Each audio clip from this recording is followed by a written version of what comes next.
أركانه الجليلة دعائم الفضيلة.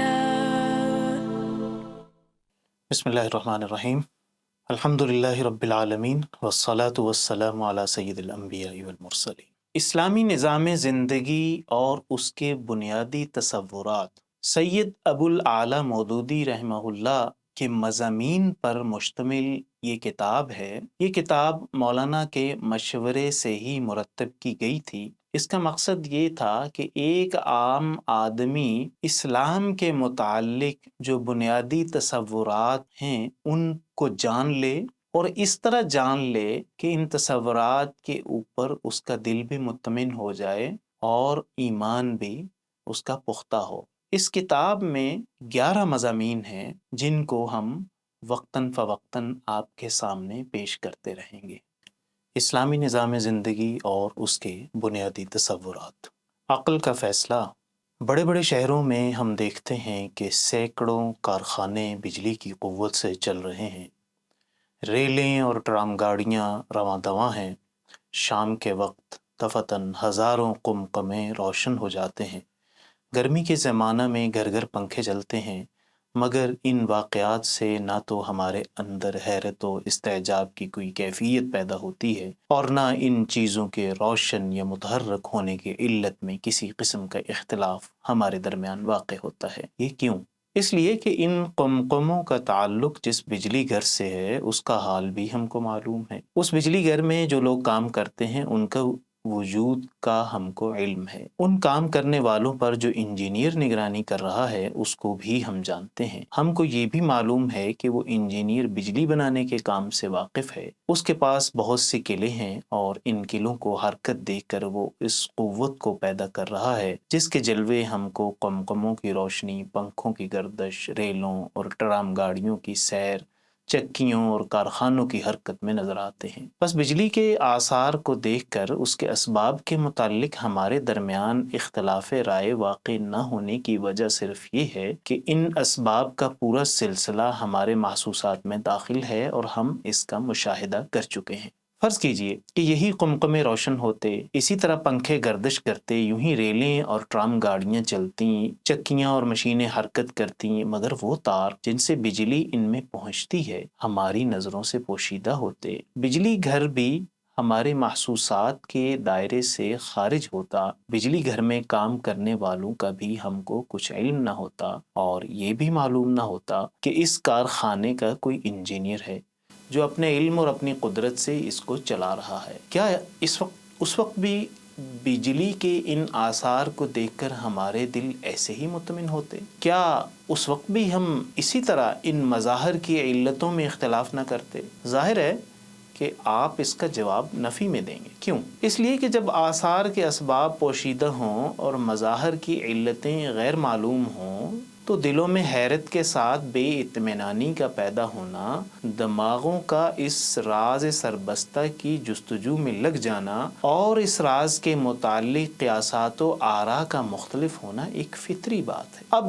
اس مفروضے پر سلسلہ کلام کو آگے بڑھائیے۔ مان لیجئے کہ یہ جو کچھ فرض کیا گیا ہے در حقیقت عالم واقع میں موجود ہے۔ ہزاروں لاکھوں قمقمے روشن ہیں، لاکھوں پنکھے چل رہے ہیں، گاڑیاں دوڑ رہی ہیں، کارخانے حرکت کر رہے ہیں، اور ہمارے پاس یہ معلوم کرنے کا کوئی ذریعہ نہیں کہ ان میں کون سی قوت کام کر رہی ہے اور وہ کہاں سے آتی ہے۔ لوگ ان مظاہر و آثار کو دیکھ کر حیران و ششدر ہیں۔ ہر شخص ان کے اسباب کی جستجو میں عقل کے گھوڑے دوڑا رہا ہے۔ کوئی کہتا ہے کہ یہ سب چیزیں آپ سے آپ روشن یا متحرک ہیں، ان کے اپنے وجود سے خارج کوئی ایسی چیز نہیں جو انہیں روشنی یا حرکت بخشنے والی ہو۔ کوئی کہتا ہے کہ یہ چیزیں جن مادوں سے بنی ہوئی ہیں انہی کی ترکیب نے ان کے اندر روشنی اور حرکت کی کیفیتیں پیدا کر دی ہیں۔ کوئی کہتا ہے کہ اس عالم مادہ سے ماورا چند دیوتا ہیں جن میں سے کوئی قمقمے روشن کرتا ہے، کوئی ٹرام اور ریلیں چلاتا ہے، کوئی پنکھوں کو گردش دیتا ہے اور کوئی کارخانوں اور چکیوں کا محرک ہے۔ بعض لوگ ایسے ہیں جو سوچتے سوچتے تھک گئے ہیں اور آخر میں عاجز ہو کر کہنے لگے ہیں کہ ہماری عقل اس طلسم کی کن تک نہیں پہنچ سکتی، ہم صرف اتنا ہی جانتے ہیں جتنا دیکھتے اور محسوس کرتے ہیں، اس سے زیادہ کچھ ہماری سمجھ میں نہیں آتا، اور جو کچھ ہماری سمجھ میں نہ آئے اس کی نہ ہم تصدیق کر سکتے ہیں اور نہ تکذیب۔ یہ سب گروہ ایک دوسرے سے لڑ رہے ہیں، مگر اپنے خیال کی تائید اور دوسرے خیالات کی تکذیب کے لیے ان میں سے کسی کے پاس بھی قیاس اور ظن و تخمین کے سوا کوئی ذریعہ علم نہیں۔ اس دوران میں کہ یہ اختلافات برپا ہیں، ایک شخص آتا ہے اور کہتا ہے کہ بھائیو، میرے پاس علم کا ایک ایسا ذریعہ ہے جو تمہارے پاس نہیں ہے۔ اس ذریعے سے مجھے معلوم ہوا ہے کہ ان سب قمقموں، پنکھوں، گاڑیوں، کارخانوں اور چکیوں کا تعلق چند مخفی تاروں سے ہے جن کو تم محسوس نہیں کرتے۔ ان تاروں میں ایک بہت بڑے بجلی گھر سے وہ قوت آتی ہے جس کا ظہور روشنی اور حرکت کی شکل میں ہوتا ہے۔ اس بجلی گھر میں بڑی بڑی عظیم الشان قلعے ہیں جنہیں بے شمار اشخاص چلا رہے ہیں۔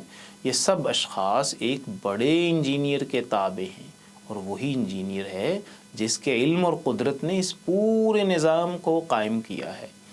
اسی کی ہدایت اور نگرانی میں یہ سب کام ہو رہا ہے۔ یہ شخص پوری قوت سے اپنے اس دعوے کو پیش کرتا ہے، لوگ اس کو جھٹلاتے ہیں، سب گروہ مل کر اس کی مخالفت کرتے ہیں، اسے دیوانہ قرار دیتے ہیں، اس کو مارتے ہیں، تکلیفیں دیتے ہیں، گھر سے نکال دیتے ہیں، مگر وہ ان سب روحانی اور جسمانی مصیبتوں کے باوجود اپنے دعوے پر قائم رہتا ہے۔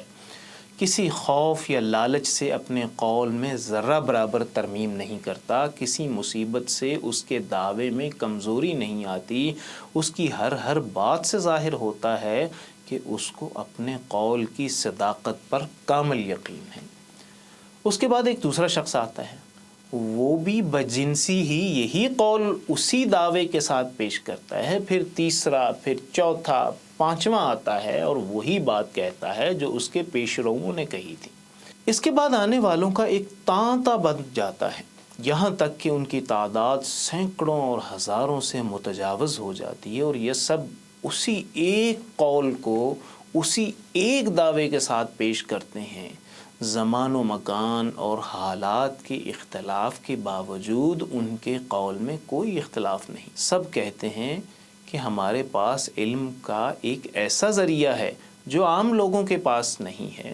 سب کو دیوانہ قرار دیا جاتا ہے، ہر طرح کے ظلم و ستم کا نشانہ بنایا جاتا ہے، ہر طریقے سے انہیں مجبور کیا جاتا ہے کہ اپنے قول سے باز آ جائیں، مگر سب کے سب اپنی بات پر قائم رہتے ہیں، اور دنیا کی کوئی قوت ان کو اپنے مقام سے ایک انچ نہیں ہٹا سکتی۔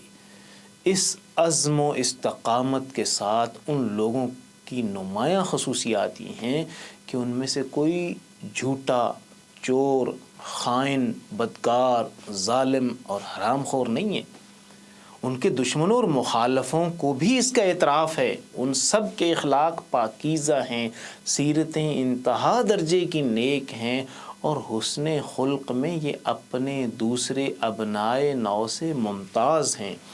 پھر ان کے اندر جنون کا بھی کوئی اثر نہیں پایا جاتا، بلکہ اس کے برعکس وہ تہذیب اخلاق، تزکیہ نفس اور دنیوی معاملات کی اصلاح کے لیے ایسی تعلیمات پیش کرتے اور ایسے قوانین بناتے ہیں جن کے مثل بنانا تو درکنار، بڑے بڑے علماء، عقلاء ان کی باریکیاں سمجھنے میں پوری عمریں صرف کر دینی پڑتی ہیں۔ ایک طرف وہ مختلف الخیال مکذبین ہیں، اور دوسری طرف یہ متحد الخیال مدعی ہیں۔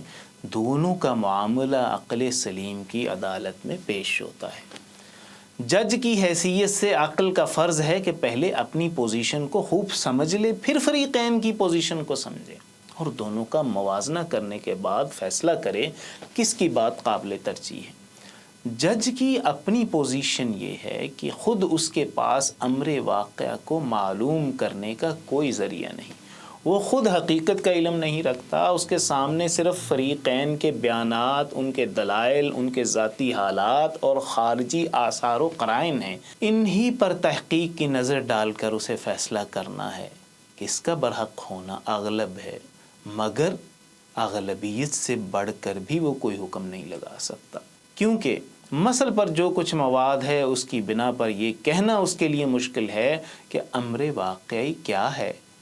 وہ فریقین میں سے ایک کو ترجیح دے سکتا ہے، لیکن قطعیت اور یقین کے ساتھ کسی کی تصدیق یا تکذیب نہیں کر سکتا۔ مکذبین کی پوزیشن یہ ہے کہ حقیقت کے متعلق ان کے نظریے مختلف ہیں، کسی ایک نقطہ میں بھی ان کے درمیان اتفاق نہیں ہے، حتیٰ کہ ایک ہی گروہ کے افراد میں بسا اوقات اختلاف پایا گیا ہے۔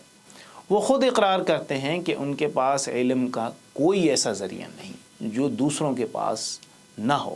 ان میں سے کوئی گروہ اس سے زیادہ کسی چیز کا مدعی نہیں ہے کہ ہمارے قیاسات دوسروں کے مقابلے میں زیادہ وزنی ہیں، مگر اپنے قیاسات کا قیاسات ہونا سب کو تسلیم ہے۔ اپنے قیاسات پر ان کا اعتقاد ایمان و یقین اور غیر متزلزل وثوق کی حد تک نہیں پہنچا ہے۔ ان میں ایک شخص کل تک جس نظریے کو پورے زور کے ساتھ پیش کر رہا تھا، آج خود اسی نے اپنے پچھلے نظریے کی تردید کر دی ہے اور ایک دوسرا نظریہ پیش کر دیا ہے۔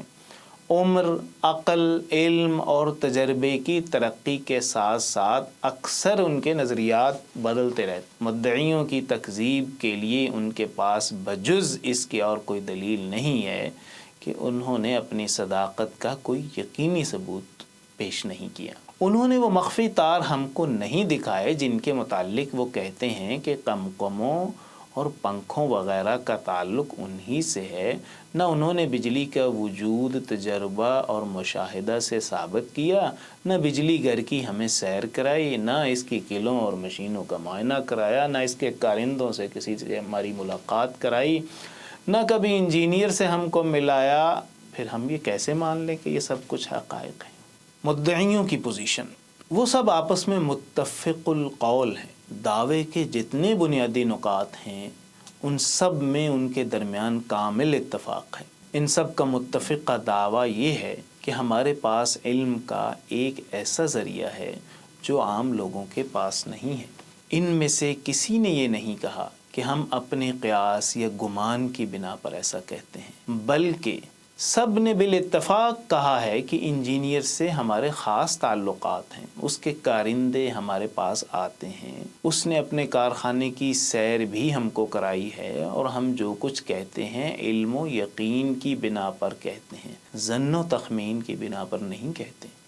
ان میں ایک مثال بھی ایسی نہیں ملتی کہ کسی نے اپنے بیان میں ذرہ برابر بھی تغیر و تبدل کیا ہو۔ ایک ہی بات ہے جو ان کا ہر شخص دعوے کے آغاز سے زندگی کی آخری سانس تک کہتا رہتا ہے۔ ان کی سیرتیں انتہا درجے کی پاکیزہ ہیں، جھوٹ، فریب، مکاری، دغا بازی کا کہیں شائبہ تک نہیں، اور کوئی وجہ نظر نہیں آتی کہ جو لوگ زندگی کے تمام معاملات میں سچے اور کھرے ہوں وہ خاص اسی معاملہ میں بالاتفاق کیوں جھوٹ بولیں۔ اس کا بھی کوئی ثبوت نہیں کہ یہ دعویٰ پیش کرنے سے ان کے پیش نظر کوئی ذاتی فائدہ تھا۔ برعکس اس کے یہ ثابت ہے کہ ان میں سے اکثر و بیشتر نے اس دعوے کی خاطر سخت مصائب برداشت کیے ہیں، جسمانی تکلیفیں سہی، قید کیے گئے، مارے اور پیٹے گئے، جلا وطن کیے گئے، بعض قتل کر دیے گئے، حتیٰ کہ بعض کو آرے سے چیر ڈالا گیا، اور چند کے سوا کسی کو بھی خوشحالی اور فارغ البالی کی زندگی میسر نہ ہوئی۔